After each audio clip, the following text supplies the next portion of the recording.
It's crazy to be having this conversation about having to fight for your rights as a human. There's literally nothing wrong with wanting to live your life in congruence. I can't continue doing this. The lies I'm telling myself, the lies I'm showing you, the world. The very minimalist thing that I can do is just have you see me for me. I spent a good part of my life wanting to just not exist. Where I'm at now is that I get to invest in every aspect of my life, including the bad parts.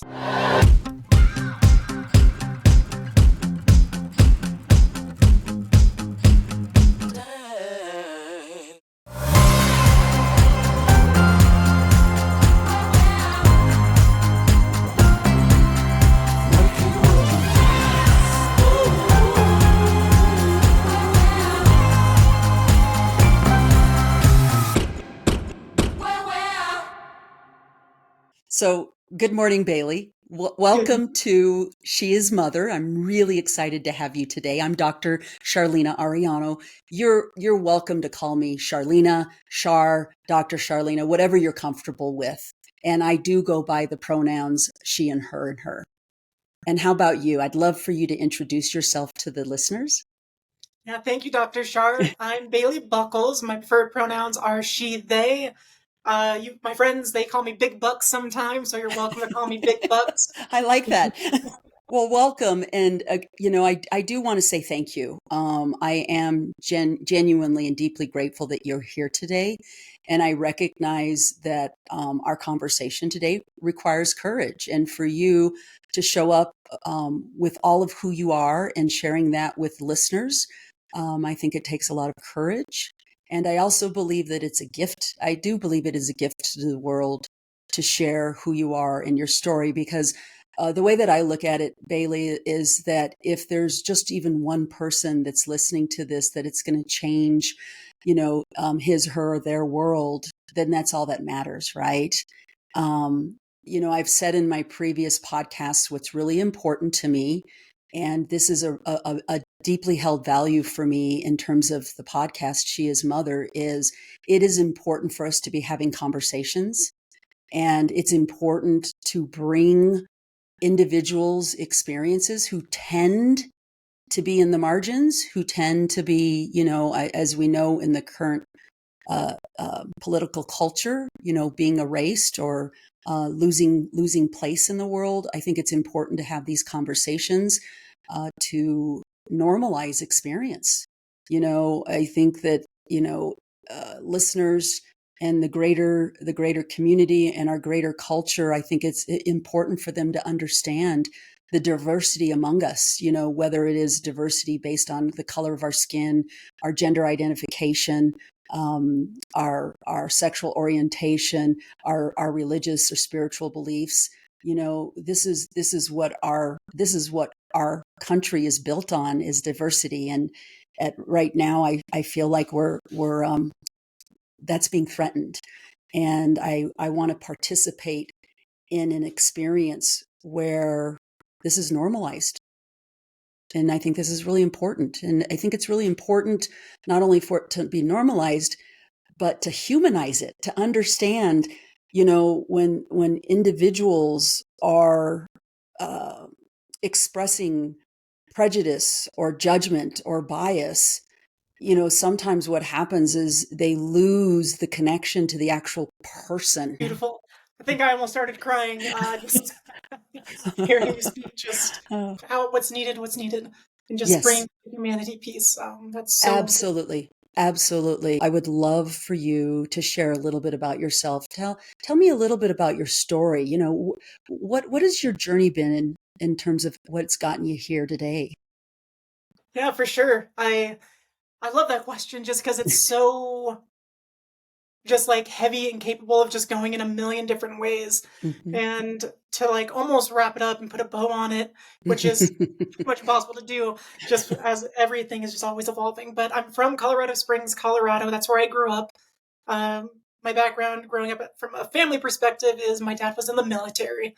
So we moved around a lot when I was younger. And then when I was like 5, he retired in Colorado Springs. So Colorado Springs is just where I grew up. And my whole life has just been dealing and battling with gender dysphoria, which has led into and filtered into many different things through anxiety, depression, all correlating around this hub of just gender dysphoria and me just trying to know who I am and make claim and truth to that. I transitioned late in life.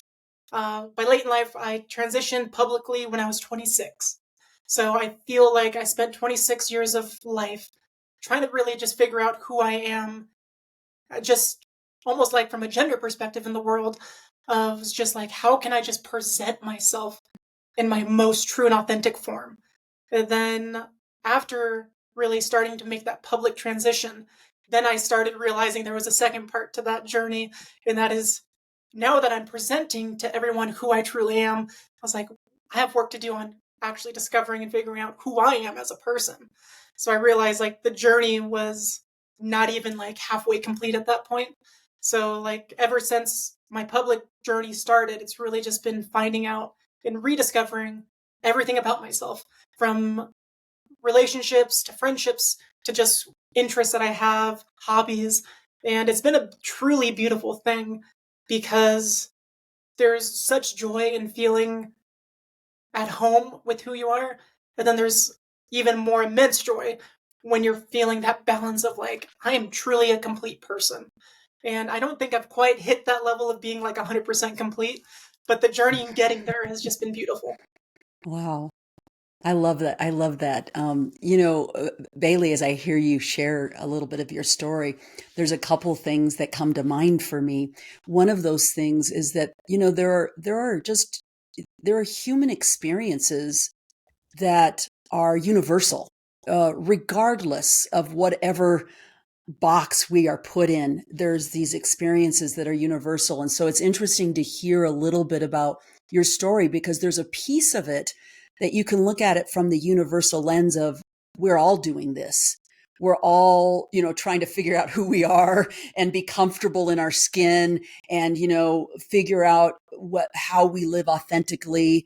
It's important for me to highlight the reality that we are complex beings. We are not defined by one thing. We are not defined just by our gender. We are not defined just by our gender identification. We're not defined by just by our color of our skin. And I think that's really important, because I think in general, people have a tendency to do that, right? They put us in boxes. Oh, you belong in this box. And in reality, we don't really fit in the box because there's so much complexity to that. And I'm curious about the lens of your gender dysphoria and how that influenced or, colored your experience. I'm curious how, like, for example, let me get to a specific question. At what point, at what age did you recognize this dysphoria? Ooh, yep. So that's great. Geez, I recognize this dysphoria before I could even put a word to it.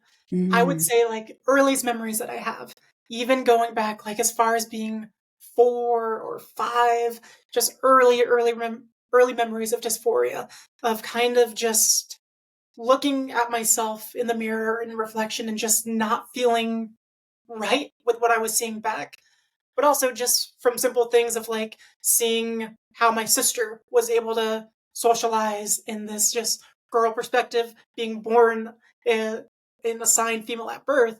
It was just like there was just this gap where like I had my older brother, then had my older sister, and from just a visual standpoint of where I felt myself in relation to them, I just felt more closer to my sister in body and spirit. Then I looked up to my older brother as like that older brother figure. So it just goes back like earliest memories. And then always trying to tap into just those feelings, thoughts, and desires, which would be labeled inherently like girl things growing up.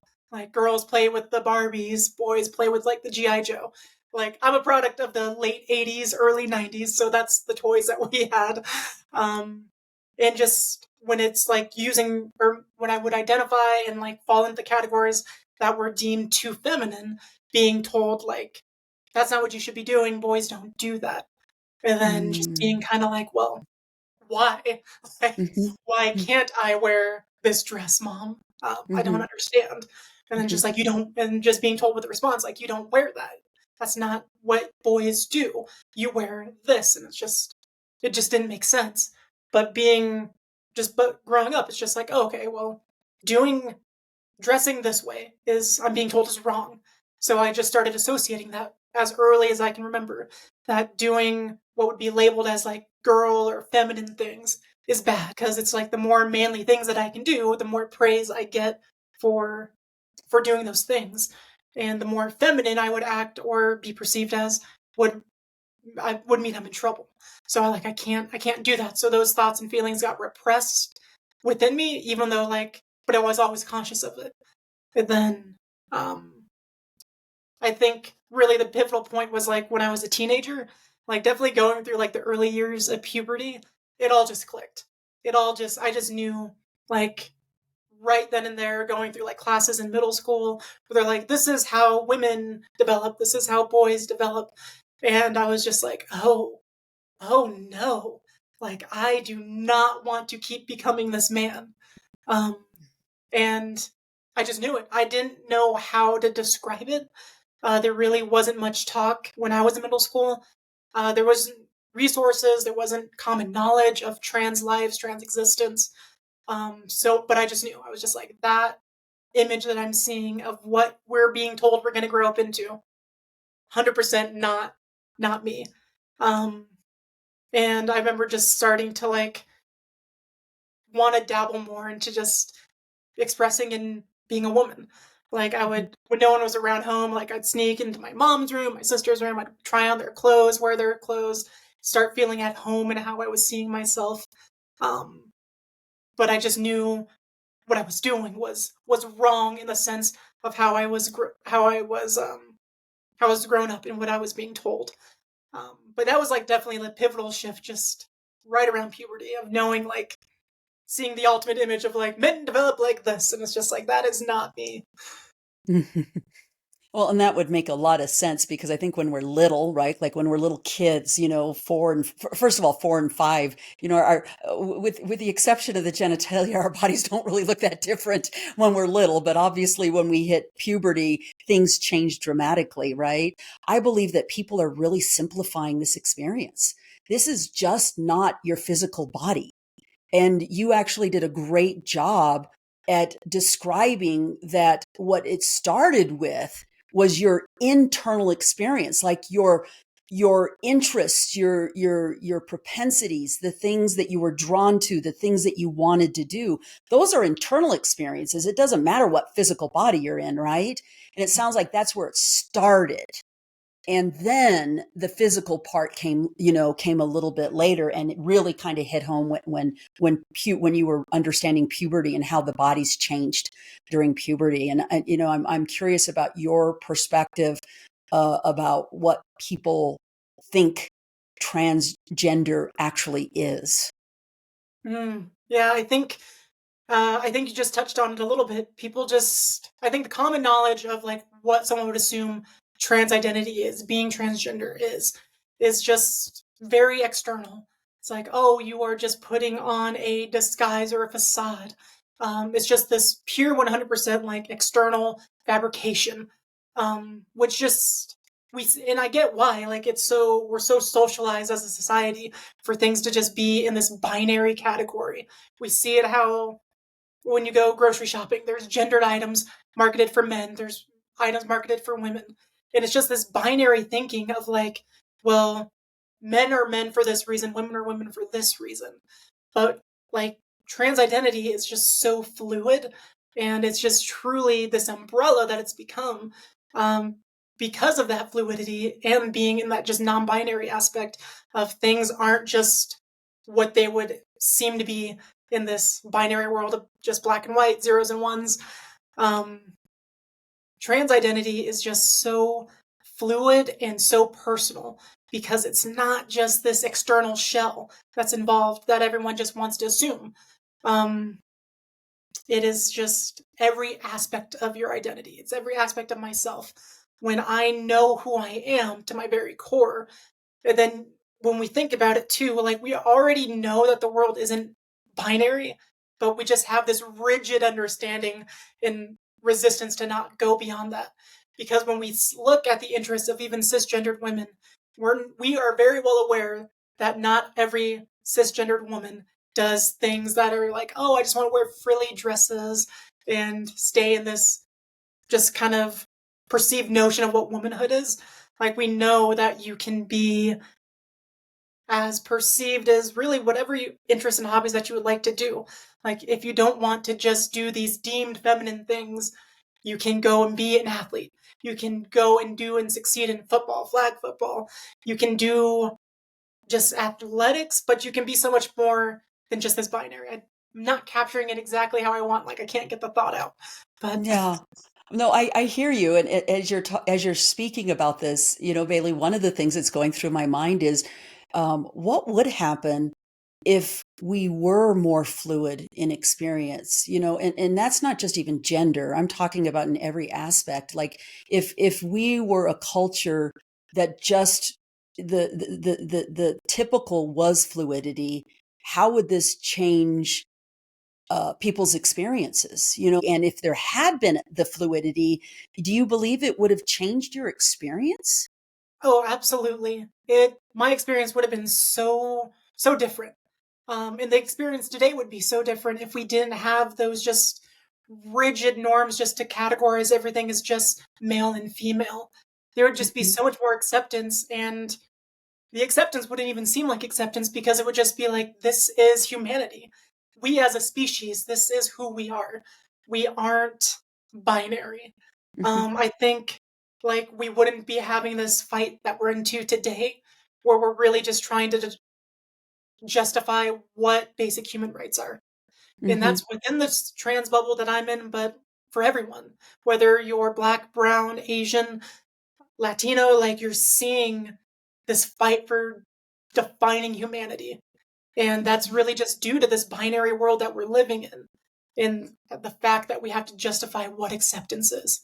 The Hmm. most exhausting part of my life is making it known and having to fight for the right of basic human rights and justifying to those that don't agree that trans people specifically deserve basic human rights. Access to healthcare. It's like, well, if you wanted equal access to healthcare, you shouldn't be trans. It's just like, Hmm. how is that even a conversation that is on the table today? And it is. Right. Right. Um, like, we live in this free country, but it's defined by what other definitions define as freedom. And if you break those chains of it, it's like, well, sorry, that's a basic human right for healthcare. You can be denied healthcare because we don't really agree with you. And it's Hmm. just mind blowing that Hmm. we're still at this part of the conversation.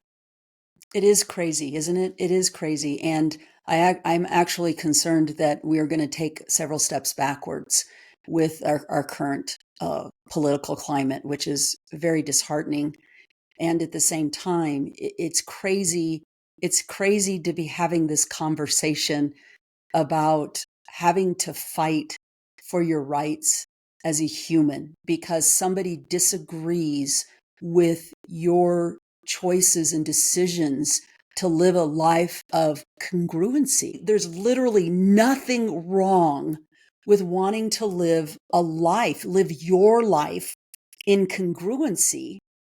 Yet people don't see it as that. So Bailey, I've been a psychologist and a coach for so long that I see this all the time is people, when they don't understand something, they judge it and they judge it immediately as wrong rather than approach it with curiosity or approach it with help me understand your experience where there's much more, we don't lean into it and embrace it and try to understand it and value it and respect it. Usually what people do is they push it away and they judge it and they make it wrong. And it goes further than this because you brought something up and actually I think it'd be a great segue into to something else is this isn't just about you living a congruent life. It's also about things, you're being denied things that other humans are getting just because you have made a decision to live a life that is congruent with your internal experience of self. Yeah. Yeah. Yeah, that's beautifully captured and said. And it makes me sad. It it makes me sad that that is the judgment that's there, Mm-hmm. and that so many of us are having to just encounter and justify again just on a daily basis by choosing to be visible. That's the struggle that you're met with. And there's just not, Dr. Shar, you said it, there's just not the conversation to try to understand. Mm-hmm. And then it becomes, you hear from the other side that's opposing trans rights of just, or those that are just opposing, I won't even say like trans rights, just like family and friends that I've lost along the way of my journey. Mm-hmm. The fact that they inherently don't agree with what in everything that I am, they just don't agree with me. They never took the time to understand who I am. They never wanted to make the effort into doing that. And that just, there's a lot of pain in that, which led me to just being more vocal online and to try to build a sense of community around just visibilizing the trans experience and just how unique it is to everyone.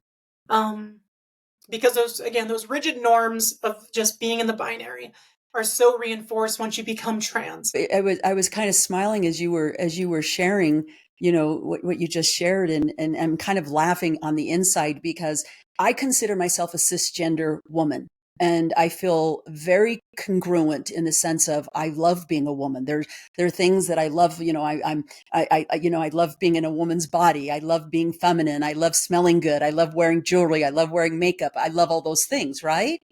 And and um, I have done lots of very traditionally male or masculine activities, including being very, very good with my hands. I can build anything. I have built. I've built places I've lived in. I joke about, being the badass. And, during COVID, when we were all held up in our house, I decided that that was the time I was going to build from scratch a gigantic pergola that I attached to my house. Okay. That is very traditionally male. And I love it. And I have a lot of fluidity in terms of who I am. There are times I like feeling, that male energy and that, I call it the energy. And, what's wrong with that? There's absolutely nothing wrong with that. I think it's human nature. And we've gone to an extreme with human natures. We like things in boxes. We like things to be clearly defined. We like things to be really predictable. And I think this is where this comes from, is that we just want things to make sense, and anything that is gray, or if we call it gray instead of black and white, or fluid instead of categorical or binary, that it's threatening in some kind of way, which I just think is really crazy, because humans are not binary. Humans are not categorical. As I said, we're very complex beings. And it's sad that it not only is threatening to individuals, but your existence and being congruent and living an aligned life, I would imagine, has also come at great cost. Yeah, At what point did you make a decision that you were going to pursue something that created more congruency for you? for sure. I definitely don't mind sharing that at all. Um, it was definitely like in my early 20s. Um, like I would say there was actually like two moments in life. The first one where I think I was like 18 or 19. I had moved out to California. I went to film school, and I was finally on my own and just starting to really lean into expressing myself fully. And it was a beautiful time of my life. Um, but I just also started seeing the cruelty of the world. Mm. I started seeing, by me being visible, I'm actually being met with hate either verbally or physically. And I was like, this is, I ran from it. Like, the only thing I could do was run from it. I didn't feel safe. I didn't feel comfortable with expressing myself. So, like, I ran from LA, I ran back home, and I just started going back to like the normal way of presenting myself and carrying myself. And I did that for a while up until like I was about like 24, 25. And then throughout that journey from like 18, 19 to 24, 25, I was just so internally struggling every day with just existence. I was trying so hard to prove that I could be the successful man that I was being told I should be, trying to take a career seriously, um, putting on like a lot of muscle in the gym, just really trying to check every box that I could that would list you as like a successful man. But it was tearing me apart internally into ways that I can't even really put into words. The actions that I took, though, to justify that was definitely becoming an alcoholic, being very heavily involved in narcotics and drugs. And like I was socially presenting as like this successful kind of early 20s guy. And internally, like I was just barely hanging on every day of my life. And then it just got so dark. It became this point where I was just looking at myself in the mirror after a very intense bender. And it was just this conversation that I had with myself. I was just like, I was like, I won't go, I refuse to go another day of living this lie, essentially. I was like, I am not happy. I am just tired of what I'm looking back at. I don't know who I am anymore, just as a human. And I just, and at this point now I know, like, I know what trans identity is. I've seen people that look like me online and in media. And I knew that there's others out there doing, not even doing, I know there's others out there living their truths and reclaiming themselves. And I was just, and I needed that. I was like, I will fight to live another day, but I'm going to fight to live another day how I want to. So, and I knew hormone replacement therapy was a thing. I knew that you could find counselors that can help you with that. So the next day, I did my homework, found my research, met with a gender therapist, and started my journey. And right there from the very like intake call, I was just kind of very transparent of like, I am internally not whole and I'm not who my gender is expressing towards you right now. I need help. I need to figure out who I am and how I can get there. But more importantly, like I want to externally show the world who I am while I'm internally figuring the same question out. So that was really the turning point. It was really truly came down to a life or death situation. And I know that it's not an experience unique to my own. I know that many that are in the trans, non-binary, gender expansive world that we're in, it becomes life or death. It becomes that feeling of like I can't continue doing this with with the lies I'm telling myself, with the lies I'm showing you, the world. Like the very minimalist thing that I can do is just have you see me for me. Mm-hmm. Even if all you have is just this external representation, that means the world to me. Mm-hmm. I just want you to see me how I see me. And then it goes even deeper. If we become friends, if we become chosen family, and you get to know me as a person, because not everyone gets to know us. That's an honor. Like you as a person, not everyone gets to know everything about you. But the validation of being able to be seen as who you are, that means the world to me. Mm-hmm. Wow.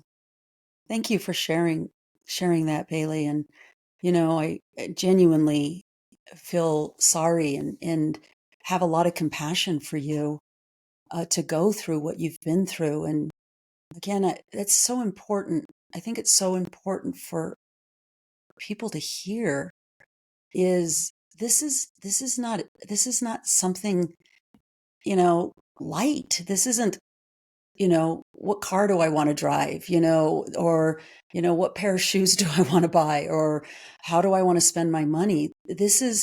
you said it very well. This is a matter of life or death. And for anybody who's listening to this conversation, for those of us, and there, your story on some level resonates for me in terms of my own personal experiences. You know, it's not around gender, but other experiences where I have experienced exactly what you're saying, Bailey, the sense of, I can't keep going on this way. I'm going to die. I'm going to die. My soul is going to just shrivel up and no longer exist, and I can't live this way anymore. And so that part of your story really resonates. And so, you know, it's touching. It's touching. It's painful. It's sad that has been your experience. And you know, you've shared this struggle of, you know, going to California and going, okay, I have some freedom here. I'm going to lean into this. I'm going to lean into living a life on the outside that feels more aligned with what I'm experiencing on the inside. And, you know, immediately being met with, I don't know if you experienced any kind of aggression or, you know, any loss as a result of doing this. And it sounds like it was painful enough that it put you back into, okay, I'm just gonna live the way that everybody expects me to, and you know, live a life as a male. And not only am I going to do that, I'm going to really lean into it and, you know, almost, you know, get into even more kind of male, traditionally male identified experiences. And so it's almost like you swung to the other way, and you were there for, I don't know how long you were there, but you were there for a bit, and you're like, I can't do it. I just can't do it. And, you know, I wonder, you know, I wonder what that was like for you, you know, in terms of what did you actually experience? Like even with your own family, you know, I can say this as a queer individual, the, there's like a continuum of how families and loved ones respond to something that they think is wrong. You know, I've had friends who have been completely disowned by their family just for being queer or gay or lesbian. And those are really painful costs. And, you know, I'm curious about, how did you find the courage? Because I would imagine that you experienced loss, that you experienced hate, perhaps even a direct aggression toward you. Yeah. Yep. There was there was a lot of loss and hurt throughout this journey. Um, the like when I tried to start living truly and freely, like when I was like 18, 19, there was the joy of being able to do that, but then there was just the immense amount of like verbal discrimination and physical assault, and even sexual assault from that, that made me fearful to keep doing it. So it was easy just to kind of run from that. I was already doing it for 19 years of my life. I can keep running from these feelings and these thoughts. And then that turning point of like coming out, um, there was the loss that I felt from family and friends was so intense that the only way that I could cope with it was to, honestly, I just pretended like it wasn't happening. Um, I was so conflicted when I came out because I was met with like extreme, just I say hate just because of the ones that left my life, but I also had a lot of support. I had like a tremendous amount of support from friends and family that did want to stay and did support me and really were just kind of like, yeah, we kind of felt something about you was like this. That's cool. Like we're here to support you. Um, and that truly like kept me going. But again, like I was overcompensating for everyone that turned their back on me. I just sort of brushed it off. I was like, you know what? Like that, wow, like that hurt so much. I can't even pay attention to it. I literally would just bottle it up, stuff it down deep inside, and keep focusing on the ones that were supporting me of just like, okay, like I finally did it. Like I've been suffering for 26 years of my life. You've seen me struggle, like friends and family, they've seen me struggle. They've seen me go through these episodes of depression and really just almost like life ending moments. So I was just trying to show everyone, like, this is really who I am. Let me show you publicly the best version that I can be. So I went to this extreme of like hyper masculinity to hyper feminine, of just like overcompensating for everything, of just like, I chose this life. Yes, it's hard. Yes, like I've lost my job from this. Yes, I've lost family from this. Yes, I've lost friends.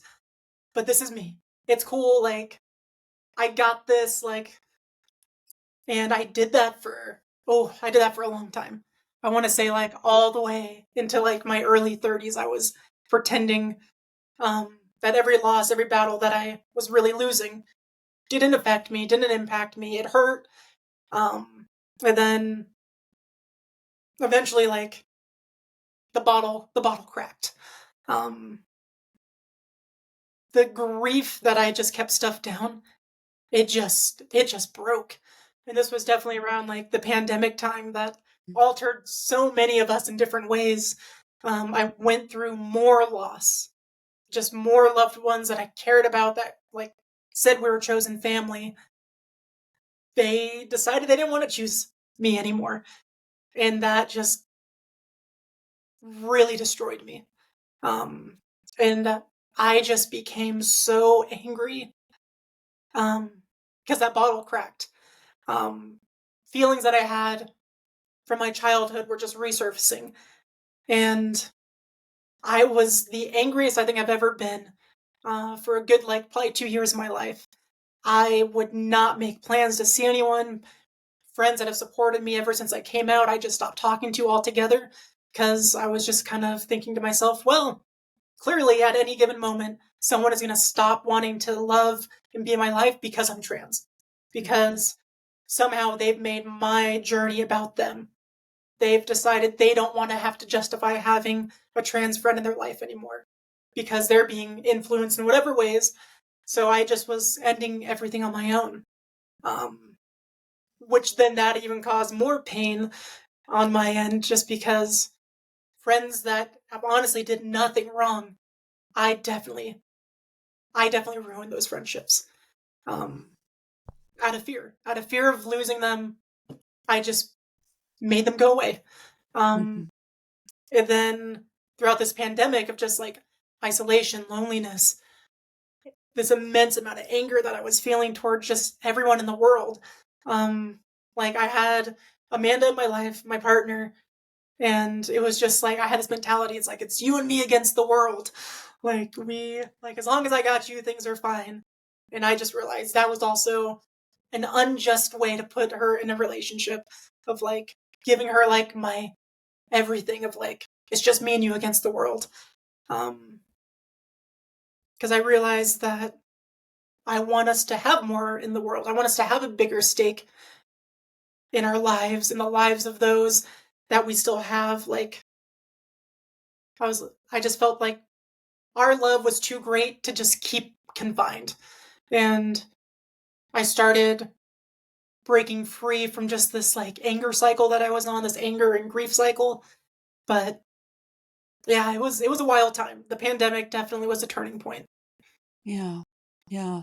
I think it's interesting that pandemic was an experience for all of us. Each person, it meant something really different. It was like some people really leaned into it and they say, oh, it was the best time ever. And I got clearer about what was important to me. And some people really struggled. And, of course, everybody's along that continuum, the continuum of experience. You had mentioned about, uh, substances and going, drinking and relying on drugs. And I want to know what did that do for you? Like what was its purpose? And where are you with that now? Because, again, because of what I do for a living, this is a common experience. People people turn to it. They turn to it. It's a way to numb. It's a way to escape. It's a way just to get a break from the heaviness of their life experience. And I'm curious how that fits in with your journey.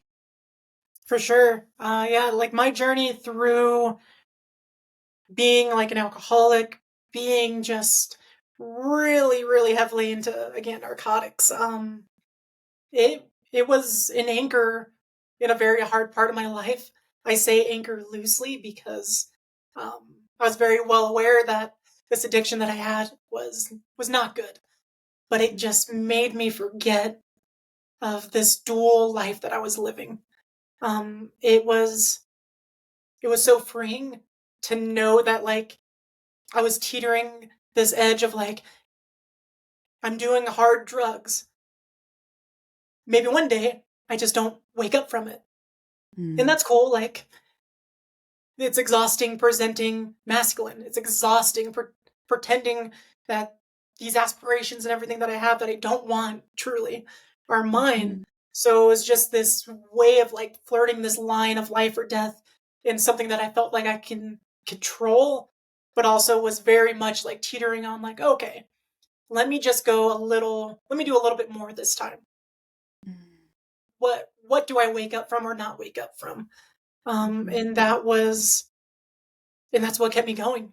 It was just like, okay, I can destroy my life in this aspect and come back from it.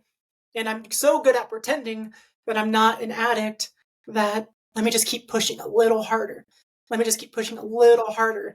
And my brain was so distracted from this internal struggle that I had, um, that I just kept going back to it. Like I just could not stop.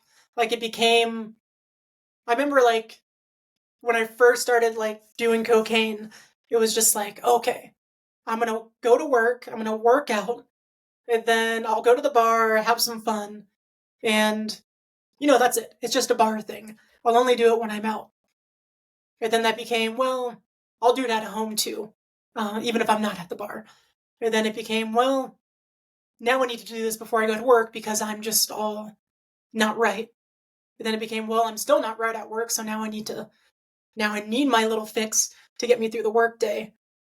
And then it just kept spiraling out of there. Um, when I when I looked in the mirror and made really came out to myself, and then made my determination to follow this path. That's the last time that I've dabbled in narcotics. Um, and I made that promise to myself. I was like, I'll get clean, I'll get right, because I want to do this journey right. Um, but it it eats at me for sure. There's days when if life's not going well or if I'm feeling really conflicted, I struggle. I struggle with addiction so bad to even where if I've had like minor surgery where they give you like those little narcotics, whatever it is, like oxycodone for Mhm. pain, if it's like a dental surgery, I struggle not taking it because I loved how I felt. I loved the high feeling that I had. Um, and it's just this part of me that's I could so easily go back to it. Um, especially when I feel the influence and weight of the world, how I feel it right now. Mhm. I've never been so consciously aware of my transness until probably the last like 6 months. And it makes these struggles with addiction feel really more relevant than it has in the last like 12 years. Mhm. Um, stopping was so easy. Stopping myself from going back has been really, really hard, especially right now. I definitely contribute a lot of the strength just to being in the relationship that I am, having the partner that I do, that I have, because I can confide in these moments when I'm feeling at wit's end. Mhm. And I can find strength in her and her encouragement that she gives me. Um, but yeah, it's Dr. Shar, it's hard. It's it's really hard to not want this easy way out of having to navigate these thoughts, and Hmm. having to navigate the world right now, where again, like I've never been so heightenedly aware that I'm trans as I am right now, and it's scary. It's I'm scared for just being clocked as trans out in the world grocery shopping and being met with physical violence. Hmm. I receive, just being a content creator of sorts, I receive death threats on my social medias. I receive hate. Um, and while a lot of that is attributed to, I believe people are cyber keyboard warriors, they will be much more intense online than they are in real life. But digital threats and harm become real world violence. And I struggle. I struggle with that. And I know that there's things that are narcotics, things that are just alcohol that can make that struggle feel a lot less. Um, and I've been really just trying to be conscious to not fall into that. Hmm. Yeah.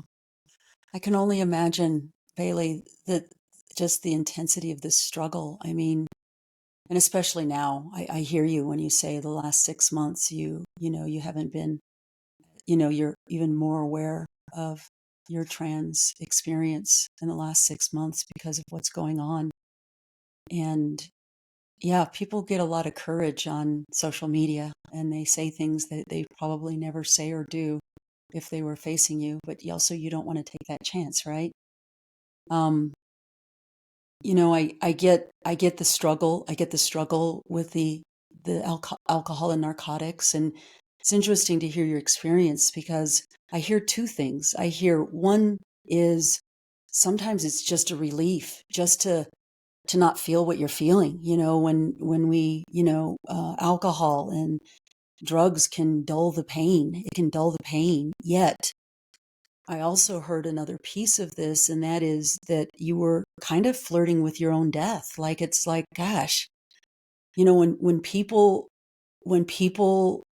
think about that, when they touch the edges of that, like, what if I just don't come back from this? What if I pass out and I never wake up? And when I talk about flirting with death, it's like what I really want people to understand, and maybe they can have compassion for this, Bailey, is that your pain, your pain is so great and the suffering is so great that you just want to stop feeling. You get freedom from the pain. But the pain is so great that there's even a part of you that's like, God, it would be even better if I just didn't exist because existing is so painful.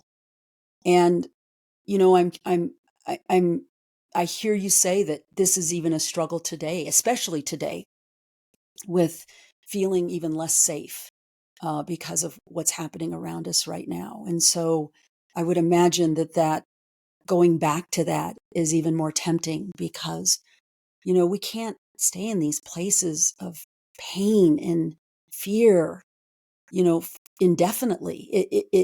It will just destroy us. It'll suck the life out of us. It'll kill our souls. And, um, I think about, it kind of brings up something that is going to feel a little extreme, but bear with me here. It makes me think of, Viktor Frankl's book, Man's Search for Meaning, and he was a concentration camp survivor. And he talks about how do you be okay when you are literally in the middle of the biggest human atrocities ever and people doing horrible things to humans. And I understand that this isn't on that level, but it's not that far from it. It's, how could anybody, how do you find okayness? How do you find peace? How do you find your own self-love? How do you find connection and belonging when you are constantly facing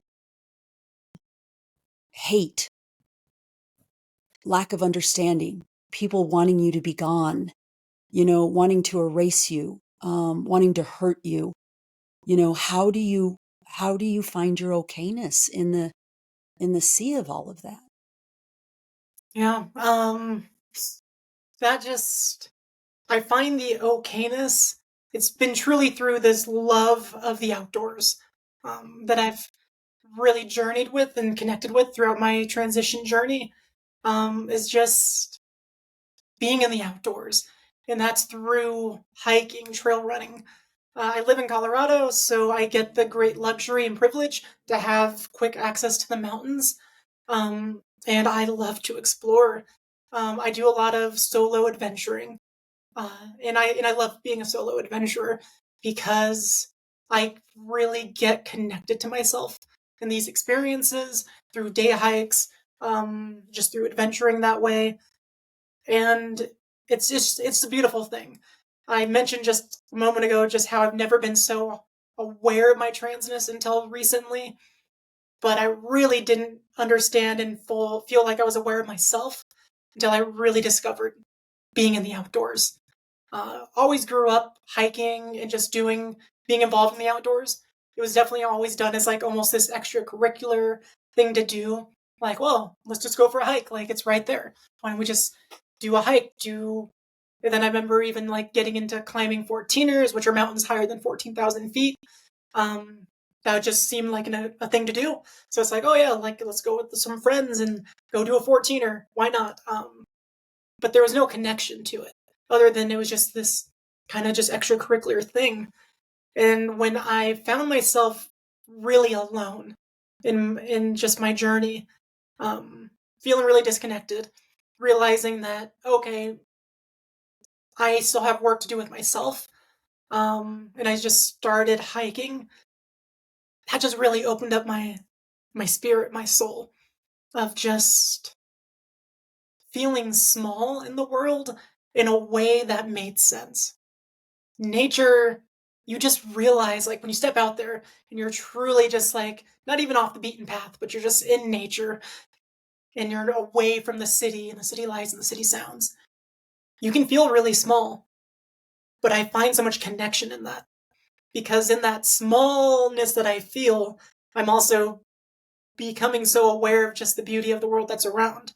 That there's even smaller creatures, that there's this ecosystem of life happening around me, and that even though that I'm small in this sense, I'm just part of something so much bigger and greater. And it just brings me back to this human feeling. Like I truly think as a species, we've lost that inherent nature inside of us, that need to be outside.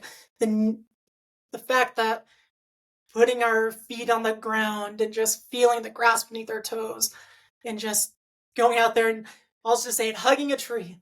If you want to go hug a tree, touch the bark. It's just, if there's connectiveness in there. And I love going out into nature and feeling that on my own. Um, I also love building a community around that. I love finding queer solidarity in nature because I just feel like our experiences that we have in cities and in life, and then when we can bring that connectedness into nature together, oh, it just fills me up. It just Mhm. fills me up with so much joy that these experiences that we have and how it just relates to this, just the world around us. Um, and I just love it. I just find so much peace exploring the world and getting away again just from the city. Mhm. Yeah.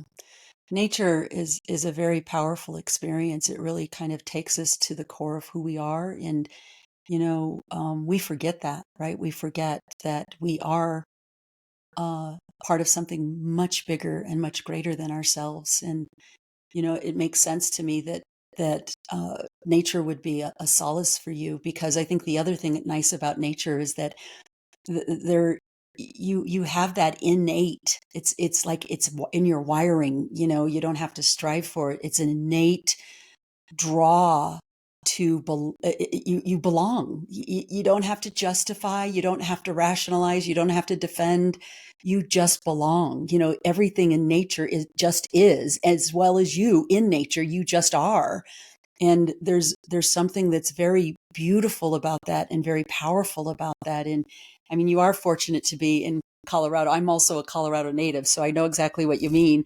We have a beauty. You get up into those mountains, and there's just something, very, very powerful, about being there. I remember being, a little girl, or, like a preteen. And, I came from a pretty rough background. And one of the things that we would do is go camping, and I would leave, like I'd leave my family and I would go off all by myself. You and I, again, there's parts of your story that really resonate with my experience, Bailey. And I would go off and I would be alone, and nature, just being and just connecting, it's magical, it's beautiful, it's powerful. And when we get into our lowest points and we just feel like we have nothing left, or we just don't have any more strength to carry on, it's almost like you go out there and something happens. Like it's weird how powerful it is, and you're okay. You can be okay, and um I sometimes wonder, as I hear your story, if nature is almost like your new drug. It's like, because at least I've gotten a high out of that. You just feel alive. You feel whole. You feel empowered. You just feel like there's something there that is holding you. It's holding you and loving you and embracing you. And you don't have to do a darn thing to get it. You don't have to prove yourself. You don't have to be something you're not. And it's wonderful. It's a wonderful, beautiful experience. Yeah, Yeah. definitely. Nature Yeah. is definitely my drug. I understand that. I get that. I get that. I've been doing this for 30 years, so you can imagine all of the experiences I've had, and that, the I feel honored, and I feel very grateful to be parts of people's journeys. And, I've experienced so many things, and I've heard so many stories, and people's, the things that they've overcome, and their strength and their courage and their struggles, and just what it all means to be human, and to witness that and to be a part of that. And, I do have a handful. I've had a handful of experiences of either clients who are transgendered, and in different parts of their journey around being transgendered. And I actually have quite a few parents of transgendered youth. And one of the things that strikes me, I hear their struggles of, not feeling congruent and not feeling like they are who they don't get to be who they are. And at the same time, they have this belief. It almost feels magical that, okay, as the moment that I transition and I am in a physical body that feels like it aligns more with my internal experience, everything's going to be okay. Everything's going to be okay. The stars are going to align and all is well. And that isn't really the case. You may have congruency, but the struggle doesn't stop. That's my experience. I'm curious about what you would say. Like if there is somebody who's listening to this conversation, and they're on their own journey. Yeah, I love that insight. And you're absolutely right, though, on how this is already being framed up. Just transitioning it's just the first step.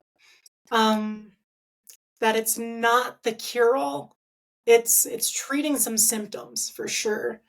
But but the beauty of it when you get to, or when you're able to transition, is that you're now on this path to where you're freed up to do some of that inner work, because you're not battling this dysphoria, this gender dysphoria that you're feeling when you're in a room and you're not being seen as who you know you are. When you're looking in the mirror and you're not seeing back the reflection that you really know is inside. When you're able to start curing that, it just opens up the door to really engage yourself, to start looking at the other parts of your spirit, of your humanity, your soul.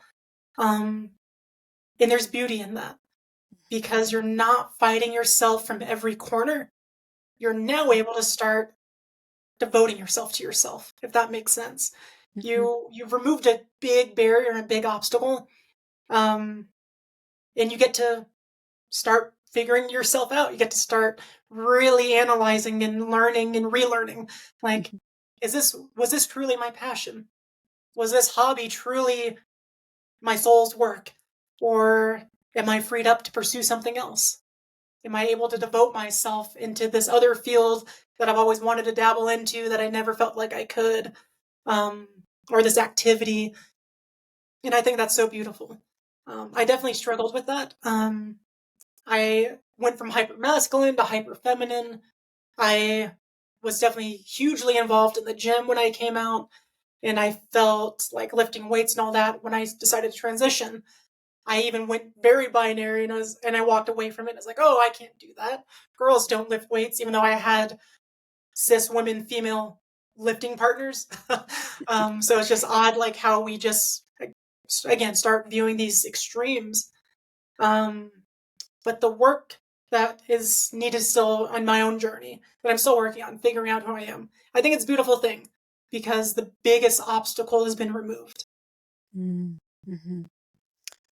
That is a great perspective. This wasn't the end of the road. This wasn't the final stop. It was like this was just something that was an obstacle for you. And when you removed that, and you were your internal experience was no longer occupying or occupied by the struggle of the dysphoria, it just freed you up for something else. As you were able to remove the obstacle of the dysphoria, what did you find? Like what when you were learning about yourself and discovering yourself and figuring out who you were, what did you discover? Yeah, for sure. So really what I discovered was that the core of myself, who I've always been, that I was always conflicted and fighting upon, that was truly me. Like the core of myself and the things that I like to do were integral parts of myself. Again, just growing up, being involved as an athlete, loving to just have that gym community that I had at the time, and just being involved in athletics, the nerdy things that I loved growing up, like reading comic books with my brother and like collecting Transformers and other collectibles. Like I ran from all that like when I started coming out because I felt like I was exploring different parts of myself and what I was interested in. But then I found out like those things again that just I was involved in for so long and that I was passionate about, I'm still passionate about them. Like to this day, I'm a very self-proclaimed nerd. And that has just been so reinforced because I just get to fully be it. I get to be myself. I get to love the nerdy things that I love. And again, like I never fully embraced it growing up because I was so battled with it. I was so just kind of like conflicted on like, oh, am I only liking this because I have male friends that like these things? And then when I ran from it all, I was just kind of like really experimenting in other interests in other areas, and I was like, I feel bored, like I don't feel right in these spaces, um, just because I just didn't have any interest in them. So I Mhm. think just the best part is just realizing like the core of myself was really unfazed in any gender representation. And I Mhm. love the fact that I can own that 100% now. Um, and I show up in spaces that are different. I think being trans in a lot of these nerd spaces sometimes can be a bad thing, but it's also just I find so much freedom in just being who I am. So Mhm. again, I think I would almost say advice for anyone just stepping into their journey is to embrace their core essentials, the core things Mhm. that they enjoy, that they like embrace those things, like experiment around in other hobbies and interests, but don't just forego passions because I Mhm. think that they can be enhanced throughout this journey. Mhm. Mhm. Yeah, I mean, you bring up a great point because as I hear you speak about this, what comes up for me is at the core of who we are, the core of who we are There are no labels. There are no categories. They're not there. It's, who we are is at the core of our being is pure experience, whatever that might be. How we present to the world, our package. We get so caught up in that, and it is so imprisoning. I mean, it's shackling. And so what I love about your story is when you made the decision to transition and own who you were and to make your physical appearance and what you went for, congruent with what was inside, rather than the label of it, but what was inside. It's like when you freed yourself up with that decision, what it allowed you to do is to really go into the deeper parts of your being and go, who am I really? Like, who am I really? And I think that's beautiful. I think that's great. So I'm going to say something that's going to sound a little crazy. But I just finished writing my first book, and the name of this book is called Terrible Gifts. And it's finding light in the darkest of places. And so when I hear your story, one of the things that comes up for me is, what is the terrible gift for you in this? And, I'm hoping it's self-explanatory. And that is, we go through things that are hell that sometimes we're not even sure we're going to survive them. And they're excruciating and painful and horrible. Yet at the core of everything that we go through, there is something remarkable. There's something beautiful. There is that gift. There's a gift in the middle of the pain. And I'm curious, when you think about your journey so far, you think about all that you've been through, all the pain, all the loss, all the torture, the struggle, the self hate, all of these things.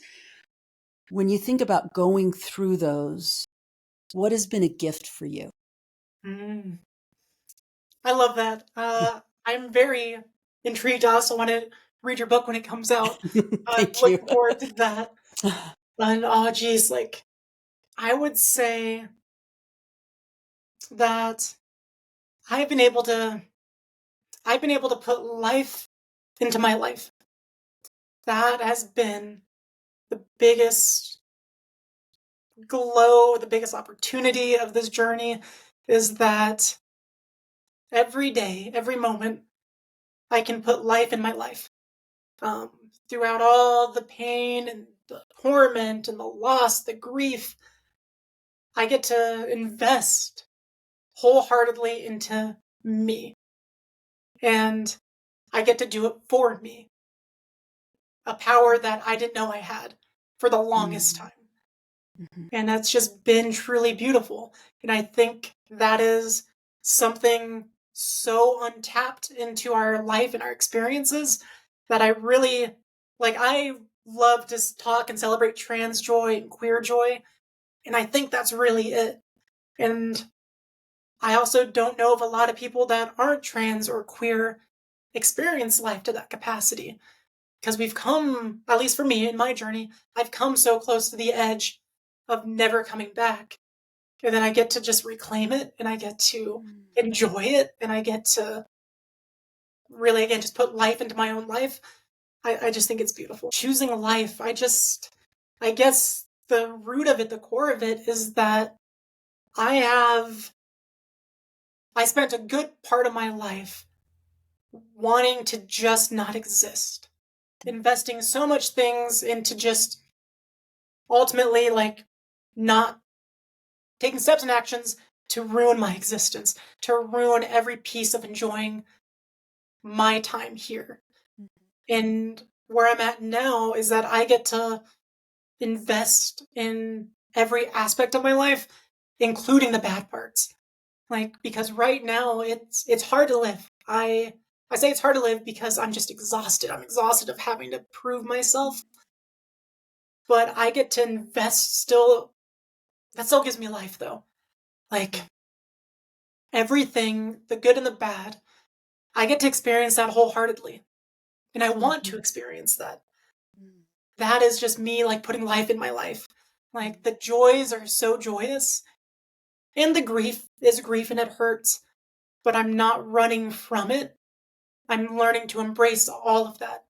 I'm learning how every part of this journey, good and bad, is really building me as a more full, complete person.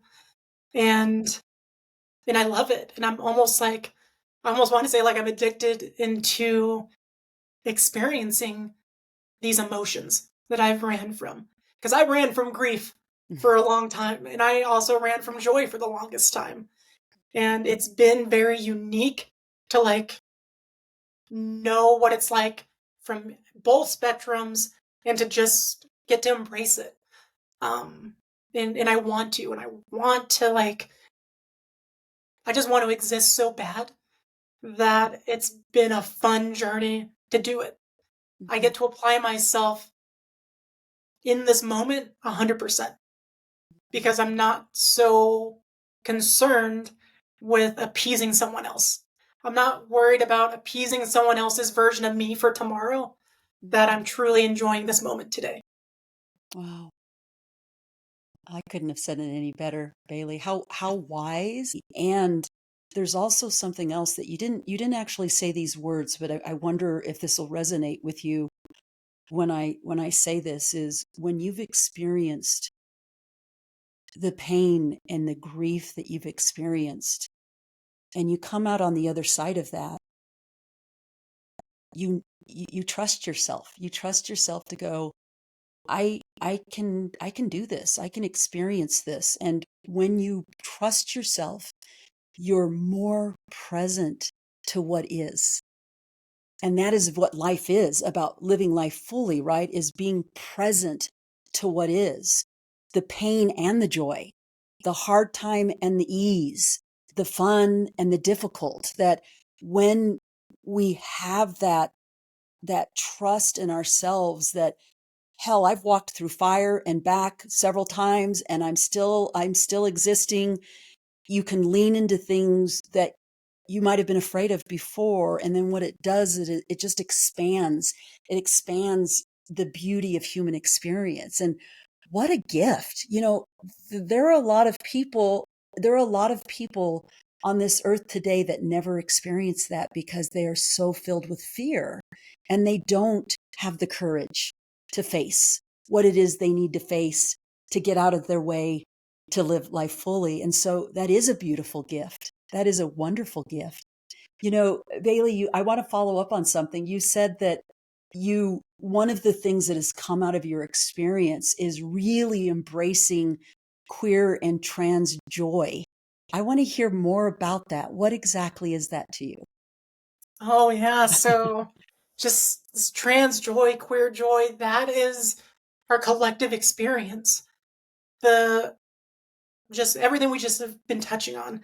Queer and trans joy is that collective experience where we are really just vibing like in ourself in the world and feeling that just feeling so assured in ourselves and like I guess I should just speak it from my standpoint, like my trans joy, my queer joy, like I'm so reminded of it in my experiences out in nature and exploring, but I'm also so reminded of it just even in everyday experiences.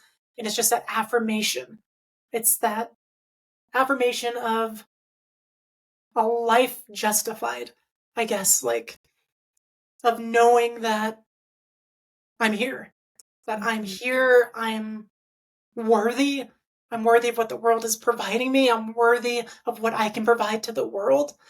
And Mhm. I just love naming it. I just love naming that liberation that we have and making it known that trans joy is a real thing. Queer joy Mhm. is a real thing. And it is often that we feel so at home in ourselves, at home in our being, so just absolute in everything that makes us us, that we are met with so much hate because there's others that don't feel that in themselves. Mhm. So that always the world is trying to suppress that.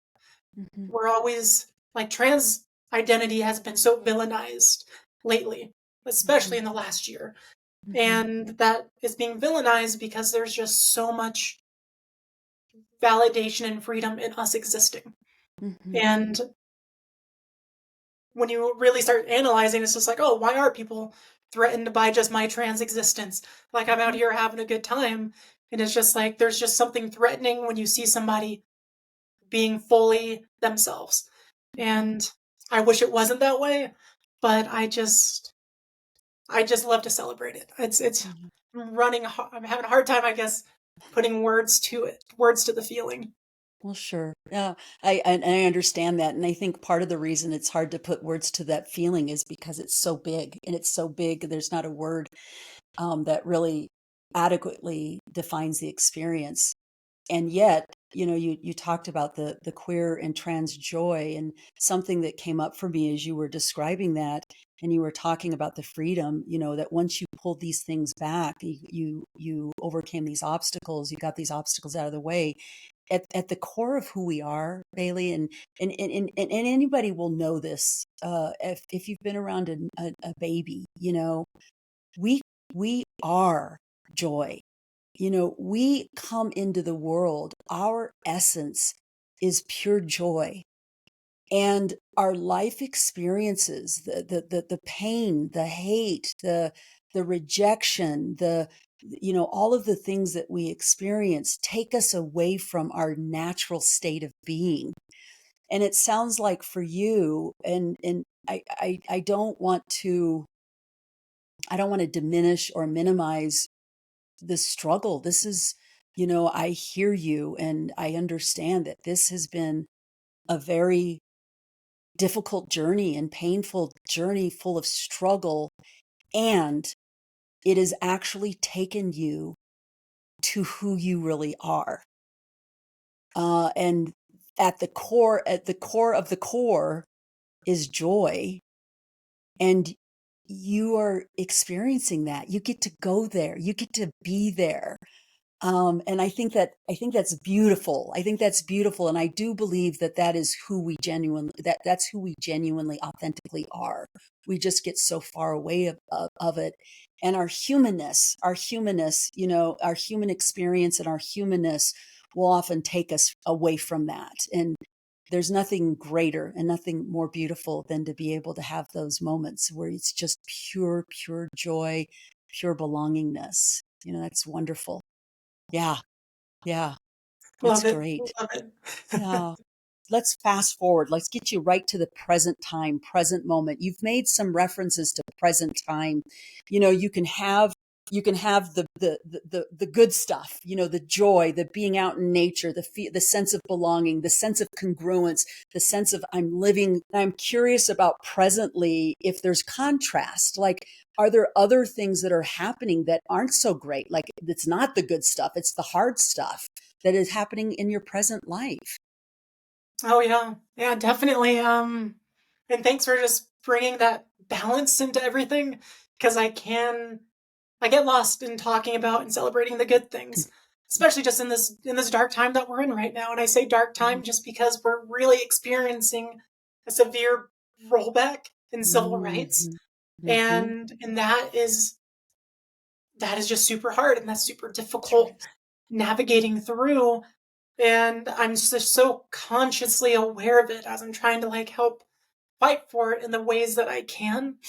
But like the contrasting side of it is that present me is always struggling with loss and with grief of like the relationship that honestly guts me even to this day was losing my best friend shortly after I came out.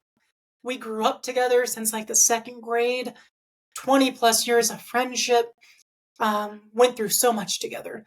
Like truly, he was my chosen brother. And ever since I even knew that there was an option of me stepping into who I really am, I always knew that he would struggle with it. Um, and I unfortunately was super right, which still guts me to this day. Um, he tried to hang around. He tried to support. I'm not even going to say support. He tried to. We tried to have a friendship after I Mm-hmm. came out and started socially. After I socially transitioned, Mm-hmm. and then it just flat out I was told that he didn't have the time for a girl best friend. And I heard and felt that as a friend. I felt that just as chosen family. And when I say like it gets me to this day, like it hurts to this day because like we still have common friends in our lives. I can't just step away from this friendship almost like entirely, but it also has opened up my eyes to a lot of just functions of the world, I guess. Mhm. Um, that loss really hurt and really shaped a lot of me. But like it's just this reminder of where I'm at right now in life. Of just it's also like a sense of motivation because I truly think he is missing out. Like I love and I'm proud of like who I've grown into. And it's just like, well, like you like I mentioned earlier, like the core of me has always been the same. And he was so focused on just this gendered appearance that he couldn't see that, couldn't acknowledge that.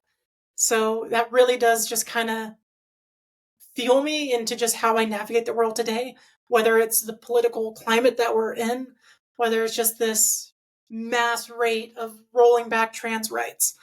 It's there because it's just this reminder of like why advocating for everything about a trans existence, why it's so crucial, why it's important that we have our humanities known and talked about. It's so easy just to be like, oh, trans rights, like trans women don't belong in sports.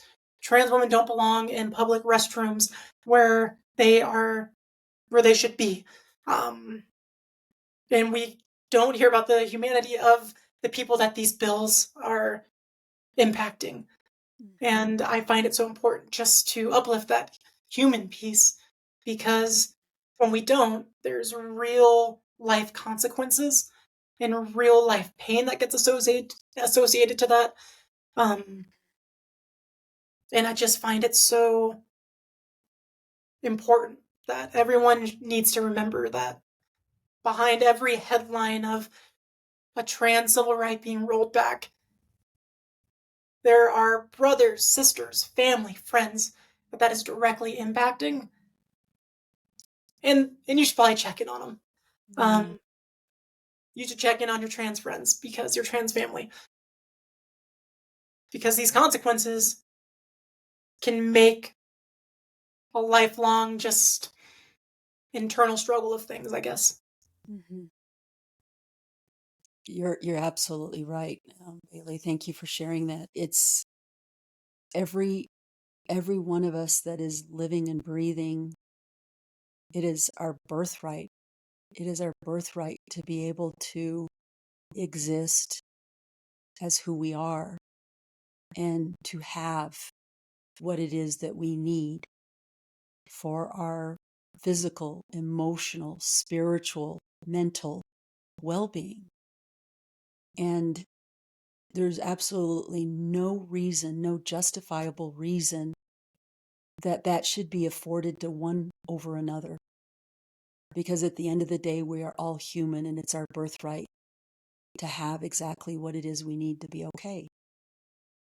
Something that's coming to mind is, you know, Gandhi, one of Gandhi's quotes, or a quote that's attributed to Gandhi, is he says that, my life is my message.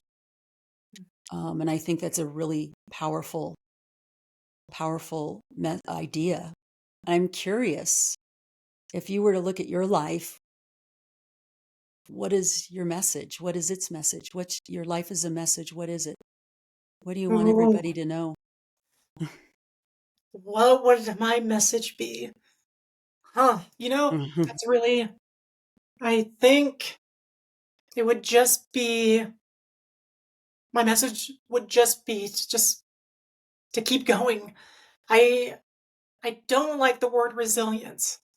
So I'm really, I guess I'm not at a point where I know what to say other than resilience, but I'm not going to say that. It's really just to keep going. I think resilience is just an exhausted word, Mhm. and it's not right for this experience. but it's really just the power of just keep going while investing in all of you. Um, we're constantly, from a social standpoint, just being told to like the hustle culture, the grind culture. Um, we get lost in this whole, like, yeah, just keep going, just relentlessly forward, relentless forward progress. But it's just like, keep going holistically, keep going as your entire self. Um, and that is just, I find that just so important because hustle culture teaches us to hustle just a part of ourselves. Like we're just hustling to meet that corporate deadline. We're just hustling to meet something that doesn't wholly take ourselves there. Mm-hmm. And my message would just be to like keep going, but bring all of you. Bring your Mm-hmm. whole self. Mm-hmm. Again, just that whole aspect of putting life in your life. Mm-hmm. That is so important. And I think that would be what I would want others to know and remember. And if you see my social media profiles and it's just like, that's what it is. It's just bringing your whole self forward. Mm-hmm. Mm-hmm. It's interesting. That's what Brené Brown would refer to as wholehearted living. I mean, you said it perfectly. I'm going to say it a little bit differently, but what I'm hearing you say is never, never, never, never give up. And I know somebody said that. I know that there's a quote, but it speaks very well to this situation is one, never, never, never give up on yourself. Two, show up all of who you are, all of who you are,